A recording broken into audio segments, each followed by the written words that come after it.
Ceux qui nous dirigent ont, depuis longtemps, assez vite, après la Révolution française, dès le début du 19e, ont mis le mot à l'envers. Ils ont appelé démocratie un régime qu'ils avaient pensé dès le début comme antidémocratique.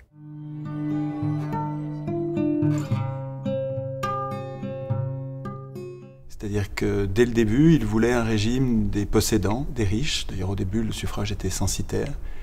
Seuls les riches qui payaient un impôt pouvaient voter. Et il était pensé comme le régime des riches dès le début. Donc pas du tout, donc absolument le contraire de la démocratie. Et ils se sont appelés démocrates assez vite. Ils ont compris la puissance que leur donnait l'étiquette démocratique. Et bon, après ça, ils ont renforcé dans l'esprit des gens en passant par l'école. Nous avons tous appris à l'école que l'élection, c'est la démocratie, que la démocratie, c'est l'élection de maîtres, de gens qui décident tout à notre place, alors que c'est littéralement le contraire. Une démocratie digne de ce nom est composée de gens qui ne votent pas, qui n'élisent pas des maîtres, ils votent leurs lois directement. Le problème qu'on a depuis le début, c'est que ceux qui ont écrit les règles supérieures, celles dans lesquelles on décide comment on désigne nos représentants, ceux-là se sont arrogés tout de suite, très vite, et ont gardé ensuite le droit d'écrire la Constitution, c'est-à-dire le texte dans lequel, précisément, ces choix sont faits. Et c'est ça qui est décisif. Depuis 200 ans, nous les laissons faire. Si on veut avoir un bon maître, il ne faut pas les lire.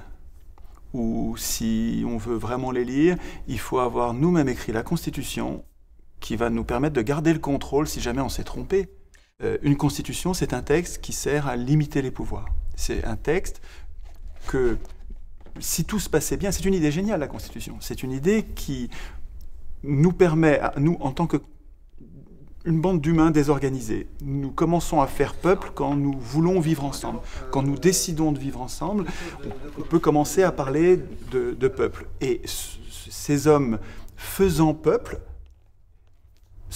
institue des pouvoirs et se protège de ses pouvoirs par un texte qui est supérieur au pouvoir, qui s'appelle la Constitution. Écrire une Constitution qui nous protège, c'est pas compliqué non plus. Bon, il va falloir réfléchir quelques jours, quelques semaines, il va falloir réfléchir. Mais c'est pas du tout hors de portée de... Je dis bien n'importe qui. Alors, c'est pas une personne seule. On va pas confier l'acte d'écriture d'une constitution à une personne seule. On va réunir un collectif. On va assembler des citoyens et tous vont pas être des abrutis. Quand on découvre le tirage au sort, ça fait peur. Le tirage au sort, on se dit, mais si je tirais au sort une crapule ou un abruti? L'expérience des assemblées tirées au sort montre que quand on fait confiance à quelqu'un, il se transforme en bien. Si nous avions des chambres de contrôle tirées au sort, si tout pouvoir avait peur de quelque chose, aucun pouvoir ne serait hors de contrôle. Si tout pouvoir avait peur d'un autre pouvoir, et si ces pouvoirs de contrôle étaient tirés au sort parmi nous, avec des mandats courts, non renouvelables, avec une grosse rotation des charges. Quand tu parles des mandats courts, non renouvelables, c'est-à-dire qu'une fois qu'on a été tiré au sort, on ne le saura plus jamais. Voilà, est-ce qu'on a le droit de refuser quand on est tiré au sort? Parce que ça peut faire très peur quand même, quand on se sent soi-même un citoyen lambda, de se dire, dans un modèle de démocratie idéale, je serais susceptible, moi, d'être tiré au sort, c'est-à-dire tout à coup d'avoir une responsabilité colossale sur la marche des institutions. Est-ce que dans le fonctionnement du tirage au sort, tout le monde peut être tiré au sort? Est-ce qu'on a le droit de refuser? Qu'est-ce qu'on fait par rapport à son travail quand on est tiré au sort alors qu'on a une activité, on est prof, on est médecin, et tout à coup on doit lâcher sa vie, son métier? Responsabilité colossale, c'est vrai, mais partagée. C'est-à-dire qu'on n'est pas seul à tirer au sort, c'est toujours un collectif qui va discuter. Je vois bien les arguments puissants pour justifier qu'on puisse dire non, qu'on puisse refuser en disant non, et comme ça on n'aurait que des gens qui acceptent et qui sont donc partants. Ouais. Mais il y a d'autres arguments très forts pour dire il faut que ce soit obligatoire, parce que... Parce que si tu les laisses refuser, tu vas avoir que les gens qui veulent le pouvoir. Oui, tu vas avoir, et alors que cette peur, qui est une peur de l'inconnu, n'est pas fondée en fait. Les faits montrent que les gens qui se croient incapables sont tout à fait capables, ils vont se transformer. Donc ça devient une espèce de service citoyen obligatoire. Oui, si tu es tiré absolument. Au sort... Comme pour les assises. Aux assises, si tu es tiré au sort, tu ne peux pas refuser. Et tu es rémunéré, parce que comment tu fais par rapport à ton travail? Tu es rémunéré quand tu es tiré au sort. Autre serpent de mer essentiel qui s'appelle le statut de l'élu. Si on veut que n'importe qui puisse être élu, il faut qu'il y ait un statut de l'élu, c'est-à-dire une protection une garantie de retour à l'emploi, une paye, un dédommagement de l'entreprise qui est dépossédée, qui perd son travailleur, et un fort dédommagement, hein, un dédommagement qui est pas se foutre du monde, vraiment on dédommage l'entreprise pour qu'elle n'y perde pas. C'est même presque une opportunité. Ce statut de l'élu qui permettrait à n'importe qui d'être élu, pourquoi il n'a jamais été institué ? Mais c'est parce que les élus n'ont pas envie d'écrire le statut de l'élu. Les élus, ils sont entre eux, ils sont déjà bien organisés. Si vous prévoyez un vrai statut de l'élu, il va y avoir plein de concurrents, des gens qui vont venir leur faire concurrence à eux. Donc une fois de plus, c'est jamais les élus qui vont écrire le statut de l'élu. Pour faire advenir un tel changement, il faut passer par une phase insurrectionnelle, par une phase révolutionnaire. Il faut mettre absolument par terre tout le système politique tel qu'il existe et tel qu'il est ardemment soutenu, défendu par les politiciens qui sont à la manœuvre aujourd'hui. Insurrection. Oui, si on le faisait aujourd'hui, il faudrait que ce soit violent. Mais là, ce que j'essaye de préparer, c'est un truc beaucoup plus doux, je crois, à mon avis, plus malin.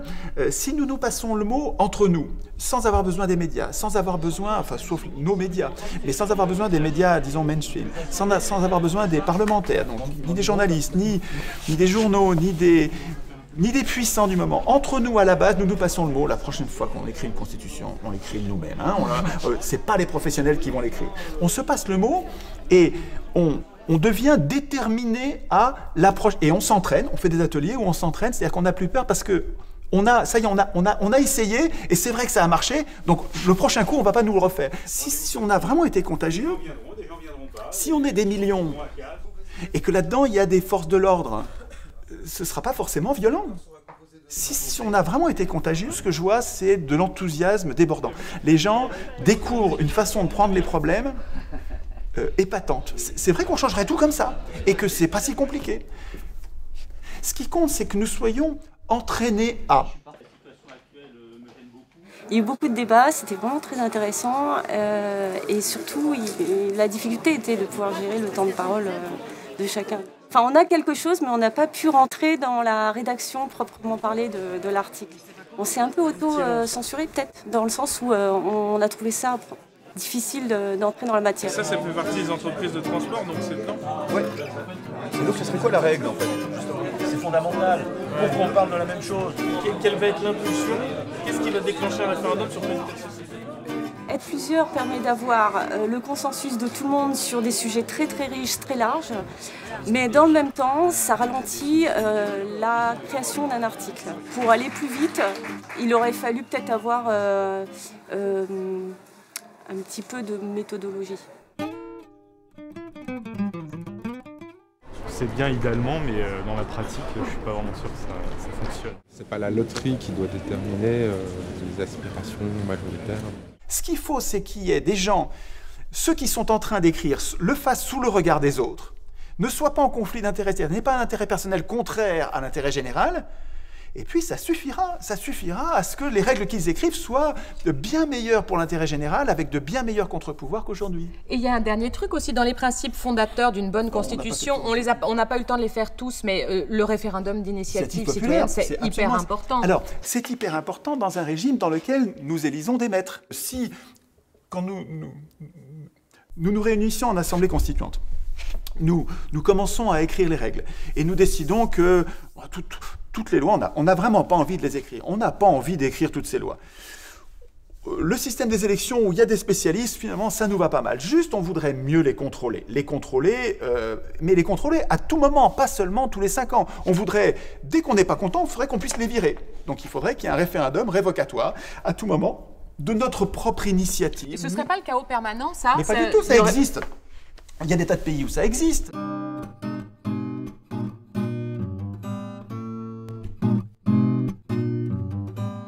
Le tirage au sort a été utilisé à Athènes pendant grosso modo 200 ans, avec donc des interruptions, des coups d'État oligarchiques, des remises en place, et puis toujours le peuple qui se révolte, qui refait une révolution, qui réintroduit la démocratie. Il tirait d'abord au sort la boulée, le Conseil des 500, qui préparait les lois, qui marchait aussi par rotation, par une tribu par mois, assurait la permanence, et s'assurait que donc les décrets étaient bien mis en forme.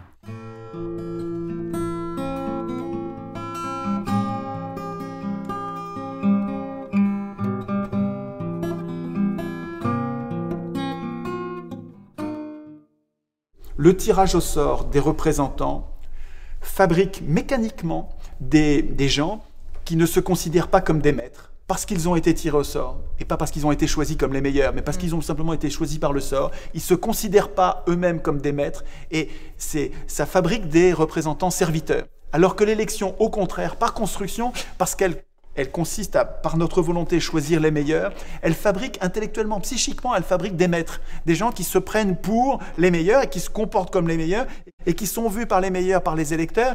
L'élection, elle est aristocratique, mais aristocratique oligarchique, c'est-à-dire que Aristote expliquait que toute aristocratie ne le reste pas longtemps et devient oligarchique.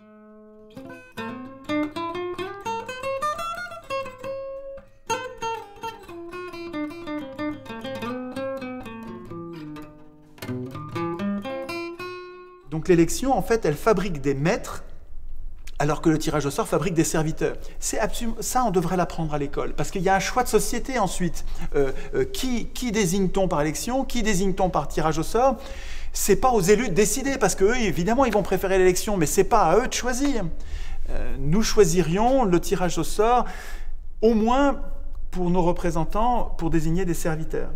Après ça, est-ce qu'on tire au sort une assemblée législative sur 2 pour avoir une assemblée de professionnels élus et une assemblée d'amateurs tirés au sort, et pour voter une loi, il faudrait l'accord des deux, c'est-à-dire qu'il faudrait à la fois les meilleurs et à la fois n'importe qui, parce que ça nous représente, parce qu'ils nous connaissent, parce qu'ils sont nous regroupés, ils sont une mini-société, un mini-corps social, et il faudrait ces deux assemblées pour voter une loi. Ça, c'est notre assemblée constituante qui peut l'écrire. C'est jamais un élu qui écrira une combinaison aussi vertueuse pour l'intérêt général.